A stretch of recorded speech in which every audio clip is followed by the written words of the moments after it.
Hey everyone, welcome back to my channel. I hope you are all doing well. Today's video is a gingerbread extravaganza with molds and shapes. Now I've got this absolutely beautiful large gingerbread house tray which will be linked below. Remember, with molds and shapes there's often alternatives such as this one here. This is a 9 set of gingerbread house mold. They could be key rings or tree decorations. Then you've got the 2 set and you've got the large one with a loophole.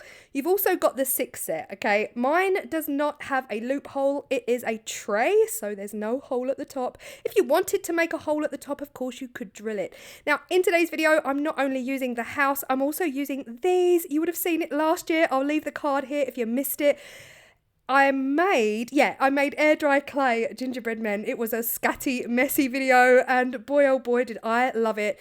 Alongside the gingerbread men in today's video, I'm also going to be using the napkin holder mold. So no guesses there as to what I'm going to be making, but I'm making 2 houses and I'm making those gingerbread men as well. First up was the colours. I really wanted to get as close to gingerbread biscuit as possible. I am using 2 colours from Arteza, the caramel brown and the bronze. I'm kind of mixing them both together and also a little bit of white added in there. Now there's a couple of ways to do this mould. Well, there's probably hundreds, any way you want. You can put white into the roof first, or you can do what I'm going to do and just fill the mould completely up with that gingerbread colour. Now I'm going to do a massive pour all at once. I want all 3 of these molds to be exactly the same colour, and then we're going to do a second house using a completely different method. The resin I'm using in today's video is the Apex resin. I've got a fresh batch, so the first thing I have to do, and I fully recommend you guys do it as well, is just write on the lid A and B, making sure that you don't accidentally put the wrong lid on the wrong resin, because ask me how I know, they will fuse together if either of those components have got resin around the lip or in the lid. Yeah, like I said, ask me how I know. I always put A and B on my lids just to make sure that I never ever get them mixed up again. Now, like I said, I'm making a huge batch here and it really was a guesstimate. I'm pretty confident I mixed up 700 grams. I am sorry I did not show it on camera. I don't know why, but I poured part A up to 350 and then I poured part B up to 700. So 700 grams I was hoping would be enough for the house, the gingerbread men and the napkin ring holders. And I have set it off to start mixing on my Let's Resin mixing machine. Now, this machine does a great job. I let it mix for about 7 minutes, 8 minutes. You've got a lot of time with this resin, so I just set it off and I carried on about what I was doing. But you still have to scrape the sides. Of course, that mixing machine is not going to scrape the sides for you, so you do have to make sure you scrape the bottom and you scrape the side of your pot. Give it another mix for around 2 to 3 minutes. Now, straight up, I've gone in with the bronze mica powder. Now, this on its own is beautiful. It is gingerbread, right? But for me, it was just a bit too orange on its own. So that is why I'm also adding in that gorgeous golden brown. It's just gonna soften it a bit, bring it a bit more back to the gingerbread cookie color. George is about to bark, so let me pause this. I mixed both of these powders together really, really well and it gave me a gorgeous colour. But here's the thing, I don't necessarily want that mica shimmer, that gorgeous, stunning, glittery shimmer. So to tone it down even more, I am adding in some white liquid pigment. This is going to turn it into a block opaque colour, right? As if you're buying a gingerbread house coloured paste. That's pretty much what it gives us here. So you can see here it is a block, straightforward, simple colour with none of that mica shimmer. Now again, this is all personal preference. You could do all of these in pink. It doesn't have to be gingerbread colour. You can do any colour you want. And I think these would actually look beautiful in a beautiful pink with white glitter and just super sparkly and yummy and ever so pretty. But again, I'm sticking to the traditional gingerbread colour and I absolutely love the way this colour came out. Now, like I said, I'm pretty confident I had 700 grams of resin in this pot and I just put in a layer in the house thinking I'll move on to the gingerbread men so that at least we've got one layer in the house, right? The house, if I needed to at this point demold it, it would be fine. I didn't have to fill the mold up. These pieces are going to be decorative, as in the houses. They're going to be decorative. I'm going to sit them on a shelf where they're going to look super pretty, and you will see at the end they are everything and more. So again, a little bit in the house, and then I started filling up the gingerbread mold. Now this gingerbread mold again could be tree decorations like I made last year. It could also be key rings. They've got a loophole at the top. They'd be very big key rings, but there's no real law on how big your key rings can be if you can handle them, right? So yeah, they really could be anything. But because I'm not going to be using the loophole at the top, I will also be taking that off in today's video to show you what I do with that. So again, just continuing on and filling up all of these molds. I am going to speed some sections of this video up for you because it was a long process and I don't want you guys to be asleep or bored at the end of it. So at this stage, I am confident I've got more than enough resin for everything. So I filled up that house mold and then I transferred what resin I had left into a much smaller cup. It was a lot more manageable for me to be able to pour the napkin ring holders. Now I only have 6 gingerbread men, but I do have 8 napkin ring holders, but I figured, you know what, I'm here, I might as well just fill the mold up to the very top and use the best of the best of the best. At this point I was happy. I went in and around each and every detailed 90-degree edge that these molds have to offer because I don't want any air pockets. I don't want anything getting in the way. Now my micro brushes at this point are crumbling in my hands. Has anyone experienced this? They are breaking off into loads and loads of pieces. So I don't know if the material used in these micro brushes is like it's got a shelf life. Because, yeah, you can see here, like, it just kept breaking off. And I was, like, digging around in there to try and find the bit that fell off inside, but couldn't find it. And luckily, it doesn't show through. So somewhere in the gingerbread house is some micro brush tool. Let me know if anyone else is experiencing this with their micro brush tools. I do end up using a cocktail stick later in the video because it's just solid wood and it does not betray me in the same way that the micro brush tools are. At this point, I just go ahead and I fill up those napkin ring holders, and you can see me here struggling because my surface is not level. It's never level. It's not flat. I had the opportunity to make it flat. I tried. It didn't work. So I'm just propping up that wooden board with a wooden lollipop stick just to even it out slightly. Like, even it out enough. 24 hours later then, it is time to demold the gingerbread men, and they are gorgeous. I absolutely love them. They are the perfect colour. They're exactly what I wanted. And then demolding the napkin rings as well. So this video, well, I'd say the project itself was over the course of multiple days, right? Because there are multiple different resin pours. And of course, I made 2 houses. I didn't just stick to the one. First up, we've got this house. This was straight away just completely 100% neat resin. We're going to add to it afterwards. Now I went straight away, once I demolded, I cracked on and I poured a second house because I wanted to do 2 different ways of filling up this mold. Now in the second option, this is where you can pour individual colors into individual segments of the mold. You can see there are embossed lines. Now if you wanted this to have a white door or a pink door, you could do it at this point. It really is up to you which way around you pour the resin. So for me, I just wanted to put white into the roof, and I'm just using some super sparkle white and some super ultra fine white glitter from Hemway in the door, in the roof, and I think I put some in the window. Yeah, I did. I got ahead of myself on the voiceover. I am then filling that up again using the Apex resin. I will be using the Apex resin throughout this video, and the link for your Apex discount code will be at the top of my description box, so do go check that out. So in this is some white liquid pigment, white glitter, and super sparkle white, plus I've laid some down on the mold, and I only want this in the door, the window, and the snow on the roof. So again, entirely up to you guys what color chooses. What color choices are yours. You do whatever makes your heart happy and whatever makes your heart sing. But I think if you wanted a super pretty, delicate little piece, you know, you could definitely go down the pinks and the purples and the blues. It would still be stunning.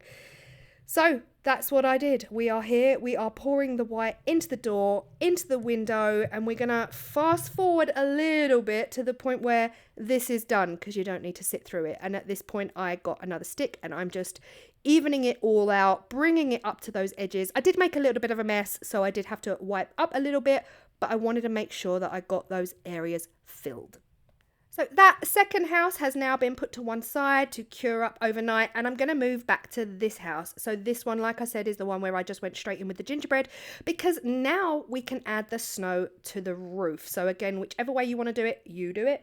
I'm using the same white resin that I just used in that first mold. This is all happening together at the same time. So the white resin has got some shimmer in there. It's got some super sparkle white and some white glitter. Don't want to pour too much, because you don't want it to come out and over those embossed lines. I mean, if it does, then if it did, I would have had a bit of a clean up, because I was super dedicated at this point that I only wanted it in those areas and I didn't want it to spill out. So this time around, I'm using my little wooden cocktail sticks, because I was having real problems with those micro brush tools, and the wooden cocktail sticks for me just felt easier to control and easier to move the resin. Again, I'm going to speed this up because it was long and it took a while to basically kiss the edges with the resin, just making sure it went to the edge but not over the edge. And I actually really, really loved this version. Okay, for me, this was much easier to just fill the mold from the get-go. Fill it up from the get-go and then add on top. It gives much more of a 3D vision, much more visual yumminess. And it looks like the snow is resting on the roof because it is that 3D. Had a little bit of a spill off at the top of the chimney. Had to keep an eye on that, and I had to keep wiping it back with a cotton bud.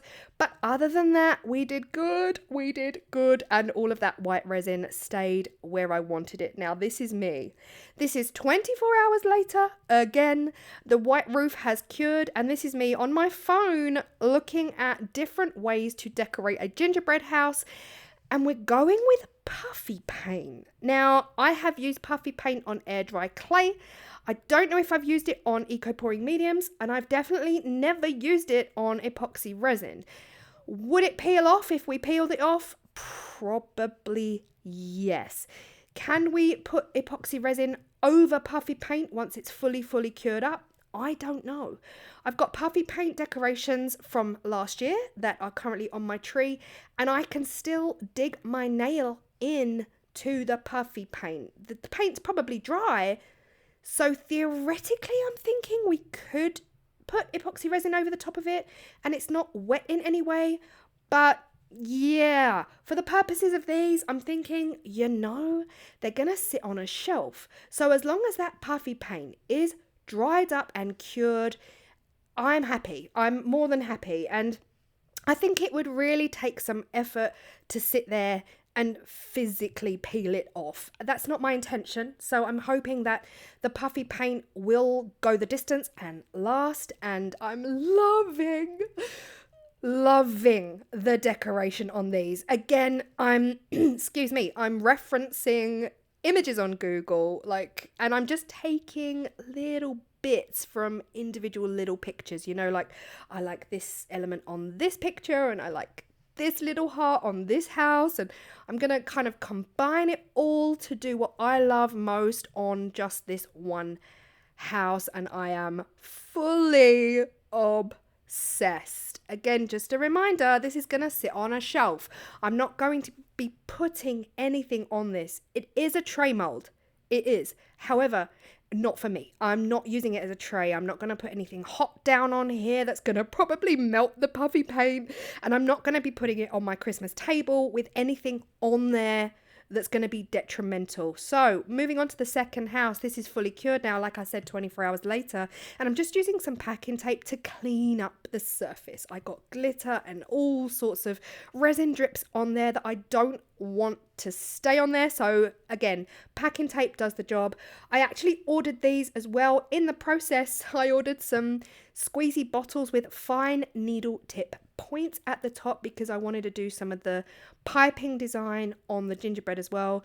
Now this house, really simple, the same mixture again, using the Apex resin and some of the bronze and brown Arteza mica, filling that mold up. Now we're moving on to the gingerbread men. Now I genuinely, hand on heart, thought this would be a lot easier than it was.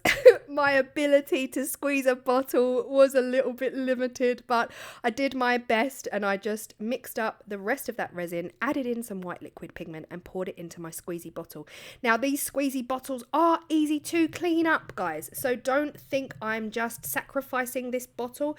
Once I'd finished completely piping these out, I actually used a little pot. I poured some isopropyl alcohol into a little pot and I simply sucked up some of the alcohol. I put some in the bottle, I shook it, squeezed it out, put more in, like sucked it back up, shook it, squeezed more out until I was confident that the metal tip was completely clear of epoxy resin, and I left the bottle sitting upside down overnight, allowing all of the resin to drip out, and then in the morning it peels out of the plastic bottle. This is the kind of poly plastic that resin does not stick to, so really easy to clean out. And yeah, again, that's why I like using it. Now again, I didn't do a very good job.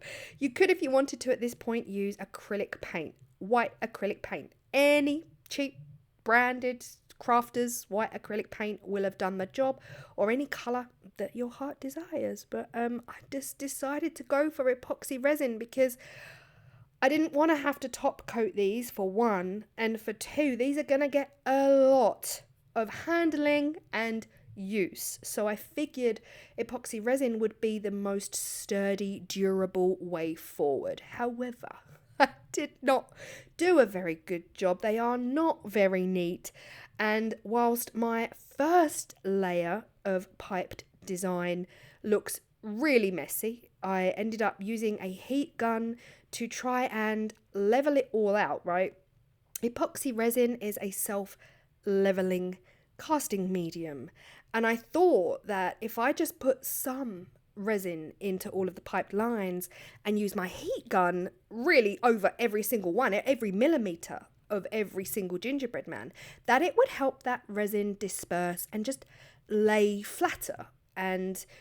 But truth is, I just didn't put enough in. So I did have to do a second piping throughout each and every gingerbread man. And I mean, the results still are not perfect, but they're okay. They're okay. The next day, when they were fully cured, it was time to sand off all of those loops. Now, I mentioned that these are Christmas tree decorations, right? But I'm not going to be using them for Christmas tree decorations. I am, of course, making napkin holders for my Christmas Day dinner and my Christmas napkins. So I don't really need that loop at the top. So I am using the Let's Resin sanding machine. Make sure there's lots of water. Make sure you constantly spray water onto your epoxy resin and onto the sanding disc, and I'm just going back and forth real gentle just until I'm happy that those rings are off. Now the reason I did it this way, guys, you could demold about 10 hours after pouring and just cut them off. However, they'd been sitting upstairs for 2 days and I could not cut them off at this point. Like I said, this went over several days. Now, the second gingerbread house where I poured the resin into the roof, the door and the window, can't say I love the results. I think I prefer the first one I did, right?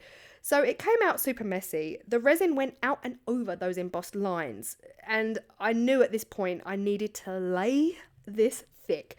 I needed to use this puffy paint in such a thick manner to cover all of those not a fan, kind of messy edges, right? So it's all good though, because it works out and I absolutely love the result.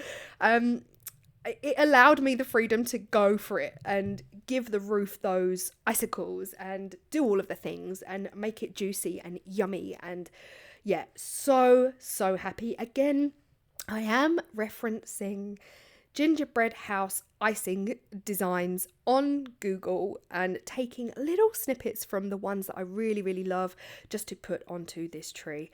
And I left them to dry. They were pretty much touch dry within a few hours, but then totally dry overnight for me to be able to put them on display. And yeah, they came out like a dream. Could this puffy paint peel off? Like I said, yeah, probably. If I sat there with a blade or a sharp nail and started carving it off, it probably would peel straight off. But again, that's not my intention. I'm hoping it's just gonna stay on there to see me through and just be pretty on my beautiful fireplace. Next up, we're going to assemble the napkin holders. I'm giving each of those napkin rings a gentle sand on one side. Should have probably sanded the back of the gingerbread men as well, but I didn't really feel like I needed to. I'm using my super strength super glue. This comes with an activation pen and the glue itself, and I've rubbed the activation pen over the back of each of the gingerbread men, and then I'm just laying down those napkin rings. Again, that mold is from Molds and Shapes. I will link the molds that I've used in today's video directly below, so if you wanted to go ahead and get them, you could. And this was a really straightforward, simple process. It worked a dream, and they stuck immediately. Now, could you snap these apart? Probably yes. Even if I used epoxy resin, I think you probably could at some stage really snap them apart if you put the effort in or if you got a hammer. So the idea is that you don't try. That's all I'm saying. Don't try and peel the puffy paint. Don't try and snap them apart. I added red ribbon for the scarves. That's all I could manage. They would look beautiful. One of my patrons suggested a crocheted red scarf. How beautiful would that look? I can't crochet, but this is what they're looking like. The gingerbread houses look incredible on my fireplace. I'm obsessed. Like, fully obsessed. Imagine these in pink. Imagine these in blue. With all of the same white icing. Stunning. Match your colour scheme.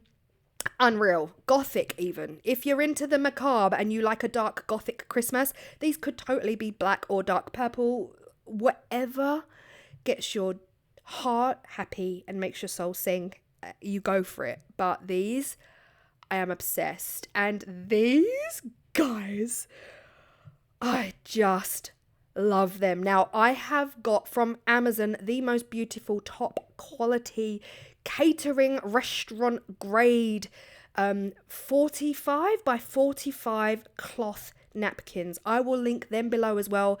They are stunning. I've got them in white and I've got them in tartan and I've got them in red because I'm greedy.